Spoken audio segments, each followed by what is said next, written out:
Praise the Lord. கிறிஸ்துவுக்குள் மிகவும் பிரியமானவர்களே, உங்கள் அனைவருக்கும் இயேசு கிறிஸ்துவின் இனிய நாமத்தில் என்னுடைய அன்பின் வாழ்த்துக்கள். இந்த நாளிலேயும் சற்று நேர தியானத்திற்காக ஒரு வேத பகுதியை வாசிப்போம். யோவான் எழுதின சுவிசேஷம் 12ஆம் அதிகாரம், அதனுடைய 43வது வசனம். அவர்கள் தேவனால் வருகிற மகிமையிலும் மனுஷரால் வருகிற மகிமையை அதிகமாய் விரும்பினார்கள். ஆமென். இந்த நாளிலேயும் பரிசுத்த ஆவியானவர் நம்மோடு இடைபடுகிற ஒரு ஆலோசனை. இந்த வசனத்தை கேட்டுக்கொண்டிருக்கிற, இந்த தேவ வார்த்தை கேட்டுக்கொண்டிருக்கிற நாம் ஒவ்வொருவரும் எதை அதிகமாய் விரும்புகிறோம்? தேவனால் வருகிற மகிமையையா, இல்லை மனுஷரால் வருகிற மகிமையையா?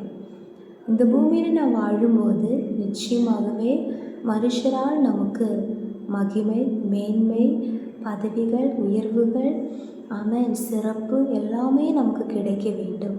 அது உண்மைதான். ஆனால் தேவனால் வருகிற மகிமையிலும் மனுஷரால் வருகிற மகிமையை அதிகமாய் விரும்பக்கூடாது. இங்கே நம்முடைய கர்த்தராகிய இயேசு கிறிஸ்துவை ஜனங்கள் எல்லாரும் விசுவாசித்தார்கள்.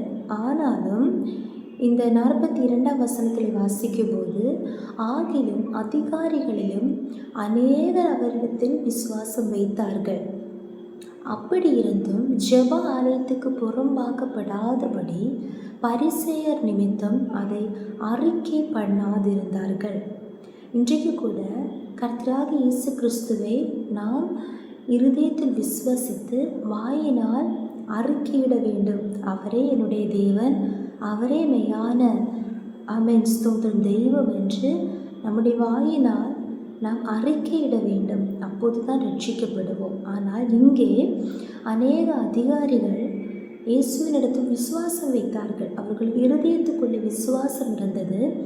ஆனால் அந்த விசுவாசத்தை அவர்கள் அறிக்கையிட்டால், நாங்கள் இயேசு கிறிஸ்துவை நேசிக்கிறோம், இயேசு கிறிஸ்துவோட வார்த்தைக்கு கீழ்ப்படுகிறோம், இயேசு கிறிஸ்துவே மெய்யான தெய்வம், நாங்கள் அவரை ஆராதிக்கிறோம் என்று இயேசுவை அறிக்கையிட்டால் என்ன பண்ணப்படுவார்கள்? ஜெப ஆலயத்துக்கு புறம்பாக்கப்படுவார்கள். ஆதலால் அவர்கள் அறிக்கை பண்ணாதிருந்தார்கள். ஏன்? காரணம் என்னது?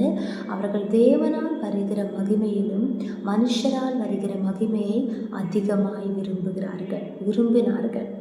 இந்த கடைசி காலத்திலேயும் இதுதான் நடந்து கொண்டே இருக்கிறது. நம்முடைய கர்த்தராகிய இயேசு கிறிஸ்து நமக்காக ஜீவனை தந்தார். கடைசி சொட்டு இரத்தத்தை நமக்காக சிந்தினார். நாம் பாவிகளாக இருக்கையிலே அவர் நம்மை நேசித்தார். ஹல்லேலூயா. அந்த இயேசு கிறிஸ்துவை நாம் நம்முடைய வாயினால் அறிக்கையிட வேண்டும் என்றும், மனிதர்கள் முன்பாக நாம் இயேசுவின் கட்டளைகளுக்கு கீழ்ப்படிந்து அவருடைய சாட்சிகளாய் வாழ வேண்டும் என்றும், ஸ்தோத்திர பரிசுத்தத்தோடும் தெய்வ பயத்தோடும் பக்தியோடும் கூட தேவனால் வருகிற மகிமையை அதிகமாய் விரும்ப வேண்டும் என்று அவர் நம்மை குறித்து வாஞ்சிக்கிறார். ஸ்தோத்திரம். ஆனால் நமக்கு உள்ளத்திற்குள்ளே தெய்வ பக்தி இருக்கிறது, தெய்வ பயம் இருக்கிறது, தேவனிடத்தில் அன்பு இருக்கிறது, விசுவாசம் இருக்கிறது, நம்பிக்கை இருக்கிறது. ஸ்தோத்திரம். உண்மை எது என்று தெரியும். ஆனால் ஸ்தோத்திரம், எவ்வளவு அறிவு நமக்கு இருந்தோம், எவ்வளவு விசுவாசம் நமக்கு இருந்தோம், நாம் அது மனிதர்கள் முன்பாக நாம் அறிக்கை பண்ணாமல் இருக்கும் அளவு நாம் மனிதர்களுடைய மகிமையை தான் நாம் அதிகம் விரும்பி கொண்டே இருக்கிறோம். ஸ்தோத்திரம். அங்கே நாம் தேவனுக்கு முதலிடத்தை கொடுக்கிறது இல்லை. ஹல்லேலூயா. மனிதர்களுக்கு, உலக பொருட்களுக்கு, இல்லாவிட்டால் உலக சந்தோஷங்களுக்கு, உலக செல்வங்களுக்கு தான் நம்ம அதனால் வருகிற மகிமையை தான் அதிகமாக விரும்புகிறோம். ஸ்தோத்திரம். இந்த நாட்களிலே கர்த்தர் நம்மோடு பேசுகிறார். ஸ்தோத்திரம். இந்த நாட்களிலே அறிந்த சத்தியத்திலே நாம் நிலைநிற்க வேண்டும். அதை நாம் அறிக்கை பண்ண வேண்டும். மனிதர்கள் முன்பாக இயேசு கிறிஸ்துவை அறிக்கை பண்ணுகிறவனை ஸ்தோத்திரம், பிதாவாகிய தேவனுடைய முன்பாகவும் தூதர்கள் முன்பாகவும் பரலோகத்திலே நம்முடைய நாமத்தை அவர் அறிக்கை பண்ணுவார். ஹல்லேலூயா. ஆனால் யாரெல்லாம் உள்ளே விசுவாசம் இருக்கிறது, பக்தி இருக்கிறது, பயம் இருக்கிறது, ஆனால் வெளியே அறிக்கை பண்ணாமலும் ஸ்தோத்திரம், உண்மையாய் நான் சத்தியமாய் உண்மையாய் அவரை நேசிக்கிறேன் என்று ஆமென் வெளிக்காட்டாமல் ஹalleluya இல்லாவிட்டால் வெளியிலே ஆமென் ஸ்தோத்திரம் அதே ஆமென் ஸ்தோத்திரம் அறிக்கை பண்ணினால் இல்லாவிட்டால் அந்த ஒரு மாற்றத்தை என்னுடைய வாழ்க்கையிலே கண்டால் ஸ்தோத்திரம் நான் உண்மையாய் அவருடைய கற்பனைகளின்படி நாம் கீழ்ப்படிந்து அவருடைய சித்தத்தின்படி நான் வாழ்கிறேன் என்று மனிதர்களுக்கு தெரிய வந்தால் இப்போது கிடைக்கிற மகிமை எனக்கு கிடைக்காது. இப்போது கிடைக்கிற ஆமென் ஸ்தோத்திரம் ஹalleluya அந்த ஆமென் மேன்மை எனக்கு கிடைக்காது. ஸ்தோத்திரம் இப்போது கிடைக்கிற மதிப்பு எனக்கு கிடைக்காது என்று சொல்லி நாம் எவ்வளவு அதையெல்லாம் மறைத்து உள்ளத்தின் ஆழத்திலே மாத்திரம் நாம் அவரிடத்தில் விசுவாசம் வைத்தால் நிச்சயமாகவே அது தேவன் விரும்புகிற ஒரு காரியம் அல்ல. இந்த நாட்களிலே ஆமென் ஸ்தோத்திரம் சரீரத்தை கொல்ல வல்லவர்களாயிராமல் சரீரத்தையும் ஆவியையும் நரகத்திலே அழிக்க வல்லவருக்கே பயப்படுங்கள் என்று இயேசு கிறிஸ்து சொல்லியிருக்கிறார். ஸ்தோத்திரம் மனிதர்களுக்கு அவ்வளவுதான் செய்ய முடியும். சில வேளை அவர்கள் உபத்திரவு பண்ணுவாங்க, ஹalleluya நிந்திப்பாங்க, அவமானம் ஆமென் ஸ்தோத்திரம் பண்ணுவாங்க, ஸ்தோத்திரம் பரியாசம் பண்ணுவார்கள், ஹalleluya ஸ்தோத்திரம் ஸ்தோத்திரம் ஸ்தோத்திரம் சரீரத்தில் ஏதாவது காயங்கள் வார்த்தையினால் காயங்கள் எல்லாம் ஏற்படுத்துவார்கள். ஆமென் ஸ்தோத்திரம் இல்லாவிட்டால் சரீரத்தை அவன் கொல்லுவார்கள். ஹalleluya ஆனால் ஆமென் நம்முடைய தேவனாகிய கர்த்தரிடத்திலிருந்து வருகிற மகிமையை நாம் அதிகமாய் விரும்புகிறோம் என்றால் நிச்சயமாகவே நாம் அறிந்த சத்தியத்தை மனிதருக்கு முன்பாக நாம் அதை வெளிப்படுத்தும் போது அவன் கர்த்தரால் நமக்கு மகிமை வரும். ஹalleluya எந்த உலக மகிமையையும் ஆமென் ஸ்தோத்திரம் மனிதர்களால் வரும் மகிமையும் மேன்மையும் நாம் தேடி போக வேண்டாம். தேவனால் ஆமென் நமக்கு மகிமை, அவராலே மகிமையும் கனமும் ஆசீர்வாதங்களும் மேன்மையும் எல்லா உயர்வுகளும் தேவனால் வரும். ஸ்தோத்திரம் ஹalleluya இந்த நாட்களிலே அவன் மனிதரால் வருகிற மகிமை அதிகமாய் விரும்பாமல் ஸ்தோத்திரம் தேவனால் வருகிற மகிமையை அதிகமாய் விரும்ப வேண்டும் என்று பரிசுத்த ஆவியானவர் இந்த நாளிலே நமக்கு ஒவ்வொருவருக்கும் ஆலோசனை கொடுக்கிறார். ஆமென் இந்த வசனத்தை கேட்டுக்கொண்டிருக்கும் போது எந்தெந்த காரியங்களிலே தேவனால் வருகிற மகிமையை விட மனிதரால் வருகிற மகிமையை நாம் அதிகமாக விரும்பி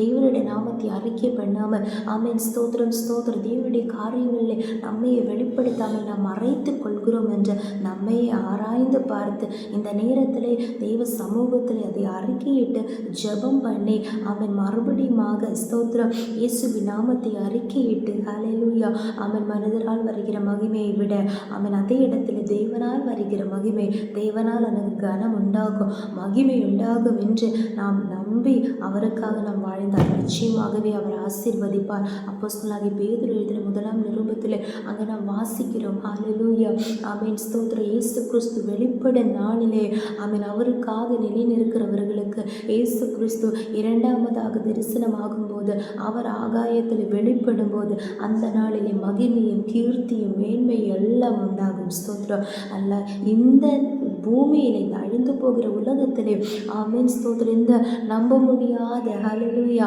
ஆமென் ஸ்தோத்திரம் ஸ்தோத்திரம் ஸ்தோத்திரம் ஆமென் திராணி இல்லாத இந்த மனிதர்களால் வருகிற ஆமென் மகிமையை நாம் அதிகமாக விரும்பினால் இது இங்கே அழிந்து போகும். ஸ்தோத்திரம் ஹalleluya ஆனால் மகிமையின் மேல் மகிமை பெற்றுக்கொண்டு அவருக்கு மறுரூபமாக நாம் ஆமென் ஸ்தோத்திரம் அந்த மறுரூபத்தின் வல்லமையை அடைந்து அந்த பரலோக சந்தோஷத்தை அந்த மகிமையிலே நாம் வேண்டும் என்றால் இந்த பூமியில நாம் வாழும்போது உண்மையாய் அவருடைய நாமத்தை அறிக்கையிட்டு ஆமென் நாம் அறிந்த சத்தியத்தை விசுவாசத்திலே நிலை நின்று ஆமென் ஹalleluya மனிதர்களுக்கு முன்பாக உத்தம சாட்சியாக நாம் நம்மை வெளிக்காட்டும் போது நிச்சயமாகவே தேவனால் நமக்கு மகிமை உண்டாகும், கனம் உண்டாகும். எந்தெந்த இடங்களில் நாம் வெட்கப்படுத்தப்பட்டோமோ இயேசு கிறிஸ்துவின் நாமத்தின் நிமித்தம் எந்தெந்த இடங்களில் பரியாசம் பண்ணப்பட்டோமோ ஒதுக்கப்பட்டோமோ நிந்திக்கப்பட்டோமோ அதே இடத்திலே கர்த்தர் தம்முடைய நாம மகிமைக்காக நம்மை ஒவ்வொருவரையும் எடுத்து பயன்படுத்துவார். தேவனால் நமக்கு மகிமை உண்டாகும். ஜெபிப்போம்.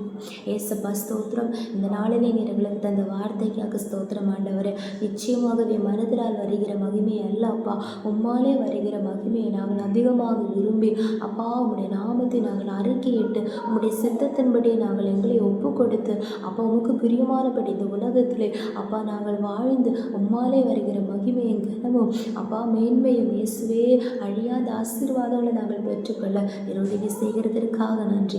அதற்காக எங்கள் ஒவ்வொருவரையும் இந்த சமூகத்தில் முற்றிலுமாக தாழ்த்துகிற ஒப்பு கொடுக்கிறோம். ஸ்தோத்திரம் இயேசு கிறிஸ்துவின் நாமத்தினாலே ஜெபிக்கிறோம். எங்கள் ஜெபத்தை கேளு நல்ல பிதாவே.